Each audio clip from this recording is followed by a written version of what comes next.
ნეიტრალური საქართველოსა და მემარცხენე ალიანსის მიერ გაკეთებულ განცხადებებს ეხმაურებიან პოლიტიკოსები. ნეიტრალური საქართველოს განცხადებასთან დაკავშირებით, სადაც ესენი რაღაცა რეფერენდუმს ახსენებენ, პირდაპირ შემიძლია განვაცხადო, რომ მსგავს თემასთან დაკავშირებით ჩვენ გუნდში მსჯელობა ჯერ არ ყოფილა, თუმცა არ არის გამორიცხული, რომ რაღაცა ეტაპზე შეიძლება რაღაცა ტიპის მსჯელობაც იყოს, მაგრამ ნებისმიერ შემთხვევაში ჩვენ ეს რისკები გადაზღვეული გვაქვს ამ ანტი-LGBT პროპაგანდა კანონით, რომელიც თუ რამდენად საჭირო იყო, ეხლა კიდევ უფრო კარგად აანალიზებს ჩვენი მოსახლეობა და როდესაც ოპოზიციურ ფლანგზე მიდიოდა რაღაცა ხელიცინი და ამ თემის გაუბრალოება, აი ამ სტრატეგიამ, რაც ქალბატონმა ურსულა ფონ დერ ლაიენმა წარმოადგინა, რა თქმა უნდა, კითხვის ნიშნები უკვე მთლიანად, ასე ვთქვათ, კითხვის ნიშნების აღარ არსებობს. ხშირად გვისაუბრია იმ უმძიმეს ტენდენციებზე, რასაც ხედავთ ევროკავშირში, ეს არის პირველი ეკონომიკური მძიმე ტენდენციები და მეორე არის ტენდენციები, რომელიც უკავშირდება ევროპული იდენტობის დაკარგვას.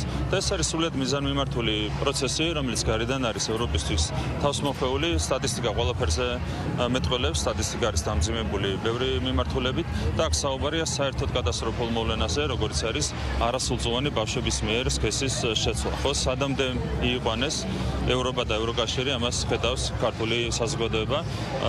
იმედი გვაქვს, რომ ეს ტენდენციები შეჩერდება.